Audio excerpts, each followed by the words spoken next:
should only be about a 30-minute drive, I believe, with this view. That would be boring. Okay, I just got off my bus and I'm not 100% sure when he's coming back or where to meet him. To be honest, I don't really understand him, but I guess I'm doing the coastal path trek along the water, which is gonna be pretty cool. I did consider doing the super dangerous one, but at the office they said it was temporarily closed, so it's not even possible to do it today. So I guess it's kind of good because I probably shouldn't do it. But here we are right now.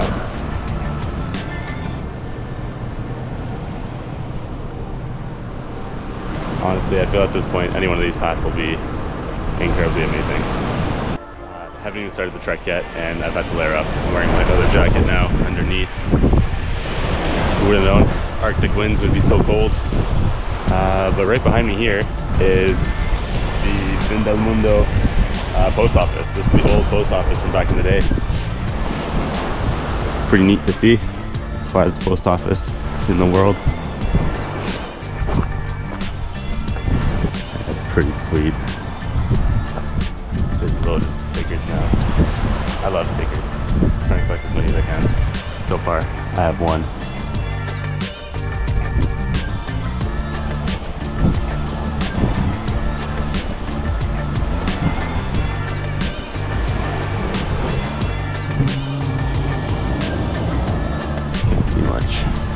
That's pretty cool.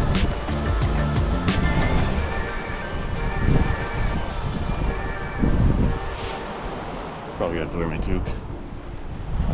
Beanie, some people call it. In Canada, we call those beanies toques. It is freaking cold. It's 6 degrees, but these winds are bone chilling. Like, I'm losing sensation in my fingers already. It is also March 23rd right now. I believe it's the end of summer and the start of fall for the world down here. I think. I'm not 100% sure. Let's check out the map and see what the actual details are of this place. Nice, okay, it is 8 kilometers. And it's 4 hours long. Take water. Already off to a bad start.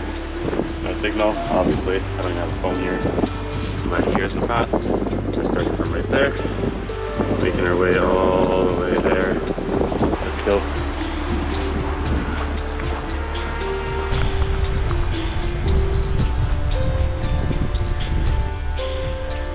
Already gotta make decisions. Go that way or that way. Yeah, let's go up. Yeah, it's got a lot warmer. It is also really slippery, considering I'm wearing running shoes. When I was leaving Canada, I thought to myself, should I take my hiking boots? I was like, no. Probably would be in the cities most of the time. I didn't know I was gonna have these opportunities to come to Patagonia. Thanks to Ada. She had work in Patagonia, Chile, which presented me the opportunity to even come down here. So I'm very grateful for that. Very grateful for her to give me that chance. And now I've made it to Ushuaia, the end of the world, which is where I've wanted to go for so many years.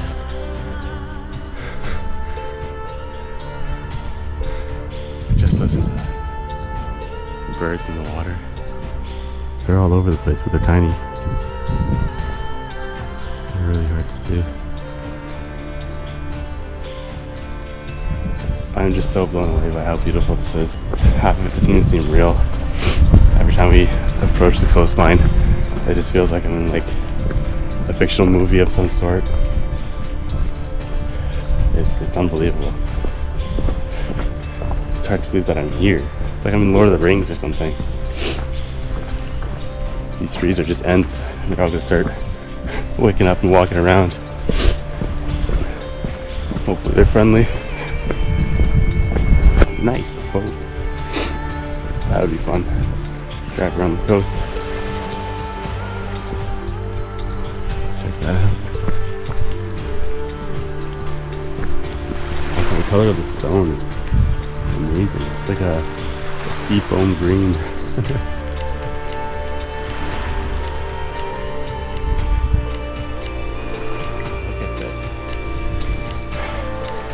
It's like a tunnel made of trees. For any nerds that play World of Warcraft, myself included, it feels like I'm in Ashenvale.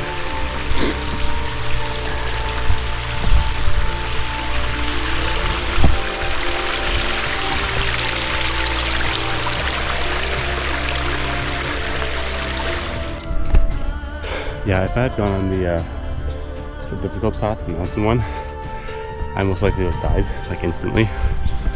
I just went up like a 10-meter climb, and it's muddy, and slipped like 3 times. Literally as soon as I turned off my camera, I slipped. Also, my hands are full, so it makes it even more difficult.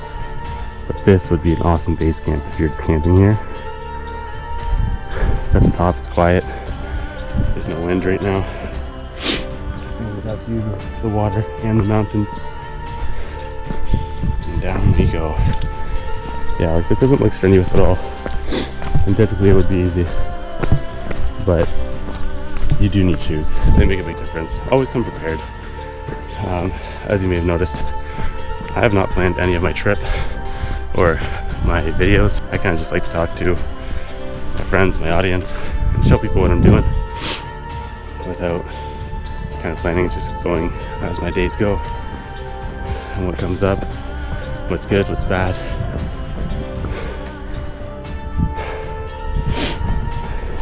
And just the whole experience, really. So yeah, hope you enjoy. Also, I want to know what this fuzz is on these trees. It's some sort of moss. It's a little bit bristly. I thought it was going to be a lot softer, but it's kind of coarse. Probably because it's dry. Summer it's probably a lot more lush and softer. Also, if you do get the chance, if you go camping, hiking, whatever, if you see like fresh moss, green fuzzy stuff that's on the ground, like that stuff, take your shoes off, take off your socks, and just stand on it. It is an incredible sensation. It's so soft. It's like a carpet in the forest. There's just something about it that makes you feel connected to the earth, and it's really nice. It's really, I really recommend it. It's something that everyone should try if you want to just feel more connected to the earth when you're in the wild, doing your thing. I would highly recommend. Look at this. Oh, I think those are mussels. Oh my god, they're everywhere.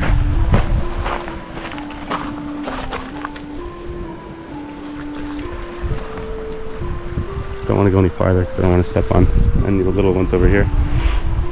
But they're everywhere.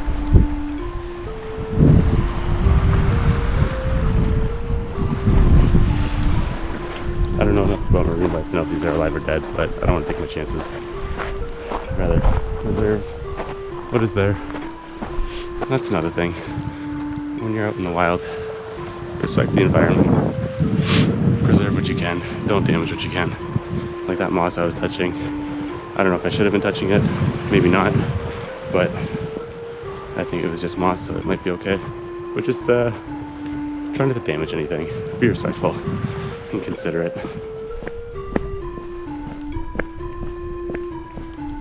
Oh my god, a hawk just landed there. God damn. Perfect photo op. I met a photographer here. His name is Rodrigo, and he takes incredible bird shots. Also does weddings and whatnot in Ushuaia. He's actually from here. He's a local from here, born and raised, which is just so cool.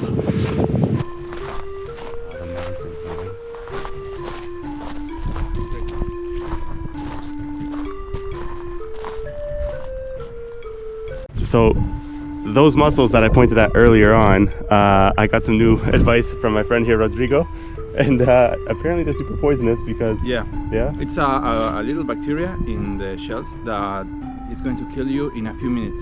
You're going to be out of breath. You don't have the chance to go to the hospital. Nothing. You're going to eat them, and in a few minutes, just a few minutes, you're going to choke and die. Yeah, That's absolutely terrifying. It's going to be going right to your brain. No way. Yeah, and instantly. You don't have a chance to, I don't know, no, you're going to die in that. So that's the reason it's filled with it in the beaches, because it's the same for the birds. For animals too? Yeah. Oh my god. Yeah, when that thing starts, yeah, the first day that starts, you're going to find seagulls all really over. But they take the clue and they stop. Yeah. Oh my god, that's insane. Yeah. No, if you pick a few of them, you can cook them in just a few minutes with fire. Yeah. They are delicious, but not these ones. No. They're still delicious. Yeah. But they are going to kill you like that. Delicious and poisonous. Yeah. Really dangerous. That's crazy. Really. Thank you for telling me that.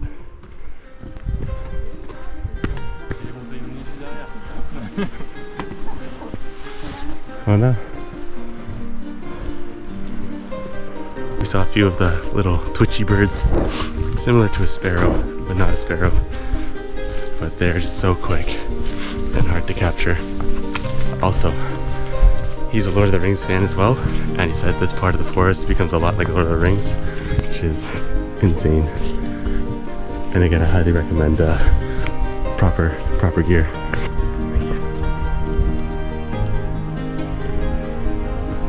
This thing grows in really clean environments. So yeah, if you see this, the air is really pure. Okay, because I saw it in Coyhaique and I thought it was a parasite killing the tree. No. That doesn't smell like anything, so it's really good, and it's not going to give you allergies or something like that. That's so cool. If you break it? Yeah, there's no dust or maybe just a few, but no, it's like really nothing, clean. Literally nothing. Yes. So it's a type of fungus. So that's really cool. I was also mentioning this earlier, so it's cool to hear about it now. And it grows really long, where the air is really pure. That's really cool to know. And kind of scary, maybe, like a Halloween. It looked creepy. Up or down? See this way. It's so cool how the environment just keeps changing. You go up 5 meters, it's like dry, it's completely different. There's trees, now we're a little bit lower. It's mud and bushes.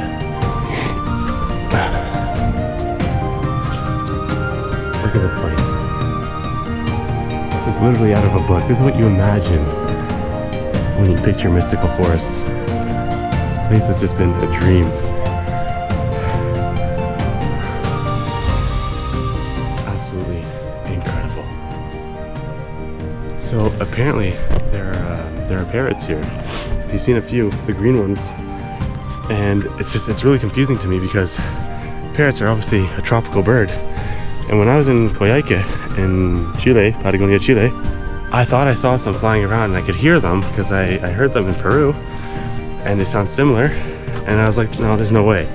And he just confirmed that they are here too, in the most southern point of the world.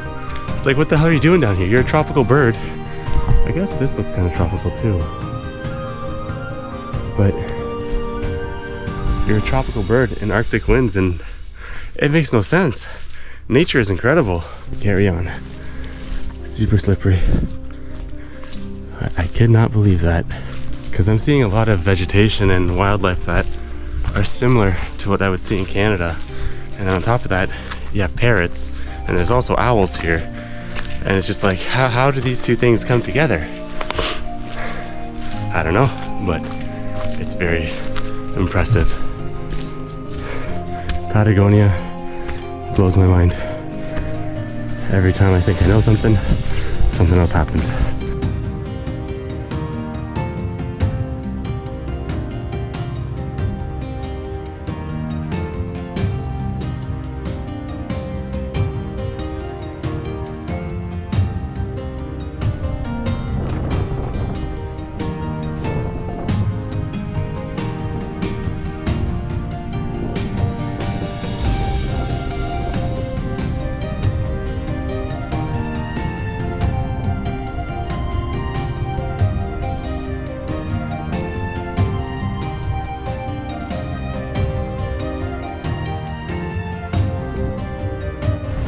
So here we are at the final stretch of the coastal trek, and it was pretty amazing, pretty cold at times along the water, but absolutely beautiful nonetheless.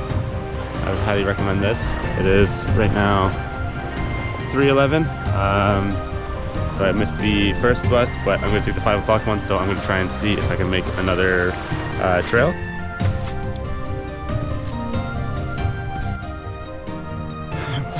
Yeah, that was steep. It doesn't look steep, but that was more tiring than it looks.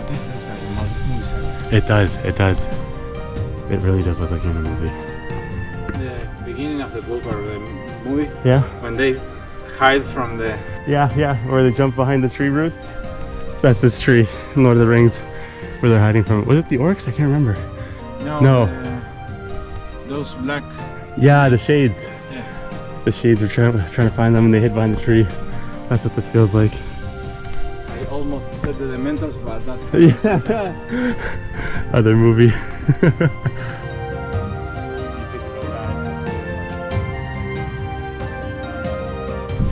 We have finally made it to the end, and we're not sure where the bus is going to pick me up from, so we might go to another spot. But check out this camper. This thing is unreal. Imagine driving around the. Oh, it came from Germany. What the hell? Okay, that is incredible. That guy's definitely living the life. I would say today was a success. It was an incredible hike. Super relaxing, super peaceful, absolutely beautiful. Very happy to have had this opportunity. And these views are just unmatched. Just seeing the snow on the mountains and the colors of the leaves changing. It's absolutely beautiful. I am exhausted. Fasting is taking a toll on me, but it feels very rewarding to have done all this while fasting. So I'm pretty happy about it. Now to see if that's the right bus.